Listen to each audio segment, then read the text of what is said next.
ನಮಸ್ಕಾರ. ಎಲ್ಲರಿಗೂ ಕನ್ನಡತಿ ಅಡುಗೆ ಚಾನಲ್ಗೆ ಸ್ವಾಗತ. ಈಗಂತೂ ರಜೆ ಅದ್ರಿ, ಮಕ್ಕಳು ಮನೆಯಲ್ಲಿ ಇರ್ತಾರೆ. ದಿನಾಲು ಬೆಳಗ್ಗೆ ಏನು ಬ್ರೇಕ್ಫಾಸ್ಟ್ ಮಾಡೋದು ಅಂತ ಹೇಳಿ ಯೋಜನೆ ರೀ. ನಾನೊಂದು ಇನ್ಸ್ಟಂಟಾಗಿ ಬ್ರೇಕ್ಫಾಸ್ಟನ್ನು ಮಾಡಿ ತೋರಿಸ್ತಾ ಇದ್ದೀನಿ. ಟೇಸ್ಟಿನೂ ಅದ, ಹೆಲ್ದಿನೂ ಅದ. ಮತ್ತು ಇವತ್ತು ನಾನಿಲ್ಲಿ ಸೋಡಾ ಏನೋ ಏನನ್ನು ಬಳಸ್ತೇನೆ ಮಾಡ್ತಾ ಇದ್ದೀನಿ. ಹಂಗಿತ್ತಂದ್ರೆ ಇದನ್ನ ಹೆಂಗೆ ಮಾಡೋದು ಅಂತ ಹೇಳಿ ನೋಡ್ಕೊಂಬರೋಣ ಬರ್ರಿ. ಇಲ್ಲಿ ಅರ್ಧ ಕಪ್ ಆಗಷ್ಟೇ ಸಣ್ಣ ರವೆ, ಉಪ್ಪಿಟ್ಟು ರವೆ, ಏನು ಬಾಂಬೆ ರವೆ ಅಂತ ಕರಿತೀವಲ್ರಿ, ಅದನ್ನು ತೊಗೊಂಡಿದ್ದೀನಿ. ನಿಮ್ಮ ಕಡೆ ಚಿರೋಟಿ ರವೆ ಇತ್ತಂದ್ರೆ ಅದನ್ನೂ ತೊಗೊರಿ, ನಡಿತೈತಿ. ಅದರಲ್ಲೇನೆ ಅರ್ಧ ಕಪ್ ಆಗಷ್ಟು ಸ್ವಚ್ಛ ಮಾಡಿ ಇಟ್ಕೊಂಡಿರುವಂಥ ಅವಲಕ್ಕಿಯನ್ನು ತೊಗೊಂಡಿರಿ. ಏನು ಸುಸ್ಲಾ ಮಾಡ್ಕೋತೀವಲ್ಲ ಅದನ್ನೇ ಸ್ವಚ್ಛ ಮಾಡಿದ್ರು ಅವಲಕ್ಕಿಯಲ್ಲಿ ದೂಸ್ ಇರ್ತದೆ. ಈ ಅವಲಕ್ಕಿಯನ್ನು ನೀರು ಹಾಕಿಬಿಟ್ಟು ತೊಳೆದ್ಬಿಟ್ಟು ಆಮೇಲೆ ಆ ರವೆಗೆ ಹಾಕ್ತೀನಿ ರೀ. ನೋಡಿ, ಅವಲಕ್ಕಿಯನ್ನು ಏನು ಮಾಡಿದ್ದೀನಿ, ತೊಳೆದ್ಬಿಟ್ಟು ತೊಗೊಂಡಿದ್ದೀನಿ. ಅರ್ಧ ಕಪ್ ರವೆ ತೊಗೊಂಡಿನಿ, ಅರ್ಧ ಕಪ್ ಆಗಷ್ಟೇ ಅವಲಕ್ಕಿಯನ್ನು ತೊಗೊಂಡಿದ್ದೀನಿ. ಈಗ ಆ ರವೆಗೆ ಅವಲಕ್ಕಿಯನ್ನು ಹಾಕಿದ್ದೀನಿ. ಅರ್ಧ ಕಪ್ ಆಗಷ್ಟೇ ಮೊಸರನ್ನು ಹಾಕ್ತಾಯಿದ್ದೀನಿ. ಅರ್ಧ ಕಪ್ಗಿಂತ ಸ್ವಲ್ಪನೇ ಕಡಿಮೆ ಏನು ಮಾಡಿದ್ದೀನಿ ರೀ, ನೀರನ್ನು ಹಾಕಿದ್ದೀನಿ.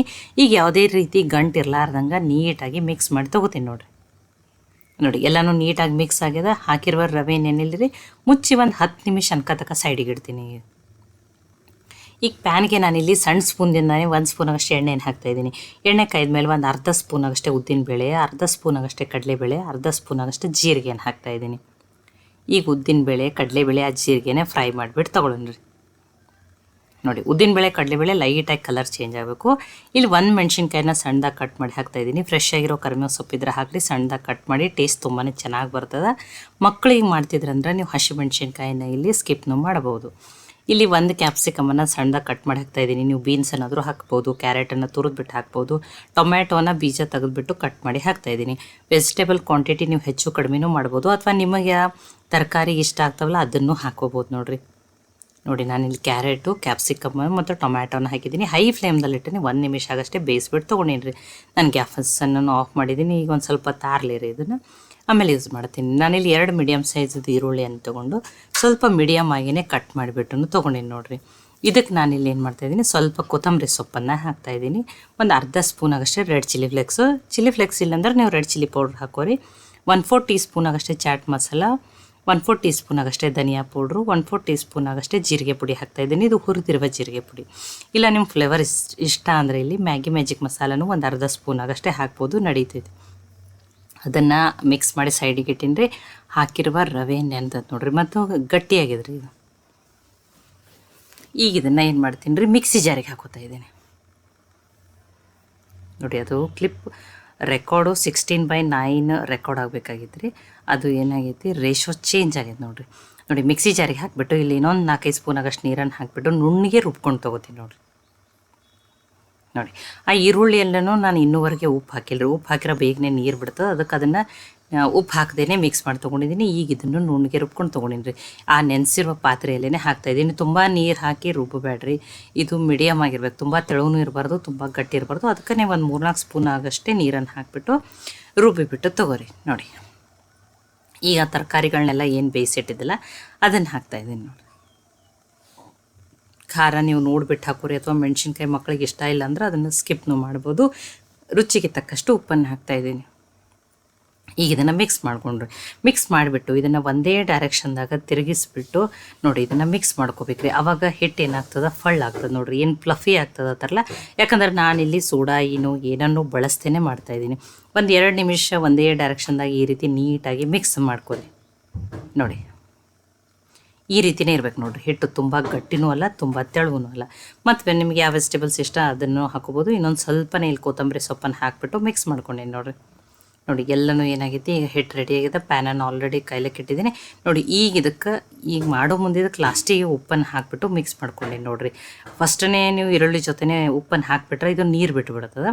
ಈಗ ಪ್ಯಾನೇ ತೊಗೋಬೇಕತ್ತೇನಿಲ್ಲ, ದೋಸೆ ತವಿ ಆದ್ರೂ ನಡೀತೈತಿ, ಅಥವಾ ಸಣ್ಣ ಸಣ್ಣ ಕಡಾಯಿ ಇರ್ತಾವಲ್ಲ ಅದರಲ್ಲಿನೂ ಮಾಡ್ಕೋಬೋದು ನೋಡಿ.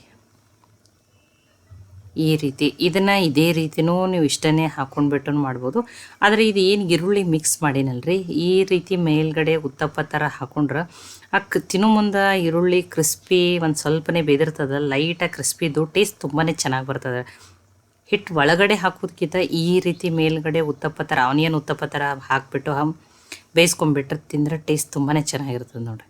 ಒಂದು ಸೈಡ್ ಬೇಯ್ದದ್ರಿ, ತಿರುಗಿಬಿಟ್ಟು ಬೇಯಿಸೋಣ ನೋಡಿರಿ. ಕಲರ್ನು ನೋಡಿರಿ ಎಷ್ಟು ಚೆನ್ನಾಗಿ ಬಂದದ. ಸಕ್ಕರೆ ಇಲ್ಲ, ಸೋಡಾ ಇಲ್ಲ, ಏನೂ ಇಲ್ಲ ನೋಡಿ. ಟೇಸ್ಟಿನೂ ಅದ, ಹೆಲ್ದಿನೂ ಅದ ನೋಡಿ. ಒಂದೊಂದನ್ನಾಗೆ ಈ ರೀತಿ ಹಾಕೋರಿ, ಅಥವಾ ಸಣ್ಣ ಸಣ್ಣ ಕಡಾಯಿ ಇತ್ತಂದ್ರೆ ಆ ರೀತಿ ಒಳಗೂ ಹಾಕೋಬೇಕು. ತುಂಬ ಹೊರಗಡೆ ಕ್ರಿಸ್ಪಿ ಒಳಗಡೆಯಿಂದ ಸಾಫ್ಟು ತುಂಬ ಚೆನ್ನಾಗಿ ಬರ್ತಾವ್ರಿ. ಇಲ್ಲ ಪ್ಯಾನ್ದಾಗ ಸಣ್ಣ ಸಣ್ಣ ಪ್ಯಾನ್ ಕೇಕ್ ಥರ ಮಾಡ್ತೀರಂದ್ರೆ ಒಮ್ಮೆಲೆ 2-3 ನೀವೇನು ಮಾಡ್ಕೋಬೋದು, ರೆಡಿ ಮಾಡ್ಕೋಬೋದು. ನೀವು ಪ್ಯಾನ್ದಲ್ಲಿನೇ ಅದೇನಿಲ್ಲ ದೋಸೆ ತವೆ ಮೇಲೆ ಆದ್ರೂ ಮಾಡ್ಕೋರಿ, ನಡೀತೈತೆ ನೋಡಿ. ಈ ರೀತಿ ಈರುಳ್ಳಿಯನ್ನು ಮೇಲ್ಗಡೆ ಹಾಕ್ಬಿಟ್ಟು ಮಾಡ್ಕೋರಿ, ತುಂಬಾ ಟೇಸ್ಟಿಯಾಗಿರ್ತದೆ. ಇದ್ರ ಜೊತೆ ಏನೂ ಬೇಡ, ಬಿಸಿ ಬಿಸಿ ಹಾಗೇ ತಿನ್ಬೋದು ಇದನ್ನು ನೋಡಿ. ಇದನ್ನು ಮುಚ್ಚಿ ಬೇಯಿಸ್ಬಿಟ್ಟು ತೊಗೋತೀನಿ ನೋಡಿರಿ.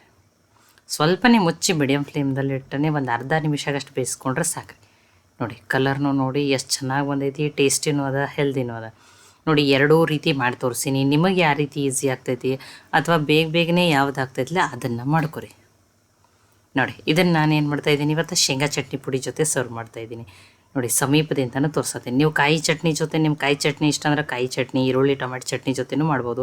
ಅಥವಾ ಇದ್ರ ಮೇಲೇ ಶೇಂಗಾ ಚಟ್ನಿ ಪುಡಿ ಉದುರಿಸ್ಬಿಟ್ಟು ತಿನ್ಬೋದು. ಅಥವಾ ಎಣ್ಣೆ ಬದಲಿ ನೀವು ಏನು ಮಾಡ್ಬೋದು, ತುಪ್ಪ ಆದ್ರೂ ಒರೆಸ್ಬಿಟ್ಟು ಈ ರೀತಿ ಮಾಡ್ಬೋದು ನೋಡಿ. ಸ್ವಲ್ಪ ಬ್ರಷ್ದಿಂದ ಎಣ್ಣೆ ಹಚ್ಚಿ ಅತಿ ಕಡಿಮೆ ಎಣ್ಣೆ ಬಳಸಿ ಮಾಡಿದ್ದೀನಿ. ತುಂಬ ಸಾಫ್ಟಾಗಿ ಅವಲಕ್ಕಿ ಹಾಕಿರೋದ್ರಿಂದ ತುಂಬ ಸಾಫ್ಟಾಗಿ ತುಂಬ ಚೆನ್ನಾಗಿ ಬರ್ತಾವ್ರಿ. ಇಲ್ಲ ಏನೂ ಬೇಡ, ನಿಮ್ಮ ಸಾಸ್ ಜೊತೆನೂ ಸರ್ವ್ ಮಾಡ್ಬೋದು ನೋಡಿರಿ. ನಾನಂತೂ ಶೇಂಗಾ ಚಟ್ನಿ ಜೊತೆ ತುಂಬಾ ಟೇಸ್ಟಿಯಾಗಿ ಹತ್ತವತ್ತೇಳಿ ಶೇಂಗಾ ಚಟ್ನಿ ಜೊತೆ ಸರ್ವ್ ಮಾಡಿ ತೋರಿಸಿದ್ದೀನಿ. ನಾನು ನಿಮಗೆ ನೋಡಿರಿ ಮುರಿದು ಬಿಟ್ಟು ತೋರಿಸ್ತೀನಿ ನೋಡಿ. ಮುರಿಯೋದ್ರಿಂದನೇ ಗೊತ್ತಾಗತ್ತೈತಿ ಎಷ್ಟು ಸಾಫ್ಟಾಗಿ ಎಷ್ಟು ಚೆನ್ನಾಗಿ ಬಂದವತ್ತು ನೋಡಿ. ಈ ಅವಲಕ್ಕಿ ರವೆ ಬಳಸಿ ಮಾಡಿರುವ ಈರುಳ್ಳಿ ಉತ್ತಪ್ಪ ಅಂತಲೂ ಕರಿಬೋದು ನೋಡಿರಿ. ನೀವು ಸಾಸು ಅಥವಾ ಶೇಂಗಾ ಚಟ್ನಿ ಪುಡಿ, ಕಾಯಿ ಚಟ್ನಿ, ಈರುಳ್ಳಿ ಟೊಮೆಟೊ ಚಟ್ನಿ ಜೊತೆ ಇದನ್ನು ಸರ್ವ್ ಮಾಡ್ಬೋದು. ದಿನಾಲು ಉಪ್ಪಿಟ್ಟು ಅವಲಕ್ಕಿ ತಿಂದು ಬೇಜಾರಾಗಿತ್ತಂದ್ರೆ ಈ ರೆಸಿಪಿಯನ್ನು ಖಂಡಿತನೂ ಟ್ರೈ ಮಾಡಿ ನೋಡಿರಿ. ಒಂದು 10 ನಿಮಿಷದಲ್ಲಿನೇ ರೆಡಿ ಮಾಡ್ಕೋಬೋದು. ಈ ರೆಸಿಪಿ ನಿಮಗೆ ಇಷ್ಟ ಆಗಿತ್ತಂದ್ರೆ ಲೈಕ್ ಮಾಡಿ, ಶೇರ್ ಮಾಡಿ, ಕಮೆಂಟ್ ಮಾಡಿರಿ. ಖಂಡಿತನೂ ಟ್ರೈ ಮಾಡಿ ನನಗೆ ಹೆಂಗೆ ಬಂದಿತ್ತು ತಿಳಿಸ್ರಿ. ಮತ್ತು ಒಳ್ಳೆ ಹೊಸ ರೆಸಿಪಿಗಳಿಗಾಗಿ ಕನ್ನಡತಿ ಅಡುಗೆ ಚಾನಲನ್ನು ಸಬ್ಸ್ಕ್ರೈಬ್ ಮಾಡಿ, ಬೆಲ್ ಐಕಾನ್ ಪ್ರೆಸ್ ಮಾಡಿರಿ. ಈ ವಿಡಿಯೋವನ್ನು ಹೈಪ್ ಮಾಡಿರಿ. ನೀವು ಹೈಪ್ ಮಾಡೋದ್ರಿಂದ ಇನ್ನೂ ಜಾಸ್ತಿ ಜನಕ್ಕೆ ರೀಚ್ ಆಗ್ತೈತಿ. ಕನ್ನಡತಿ ಅಡುಗೆ ಚಾನಲನ್ನು ಸಪೋರ್ಟ್ ಮಾಡಿರಿ. ಮತ್ತೊಮ್ಮೆ ಎಲ್ಲರಿಗೂ ಧನ್ಯವಾದಗಳು.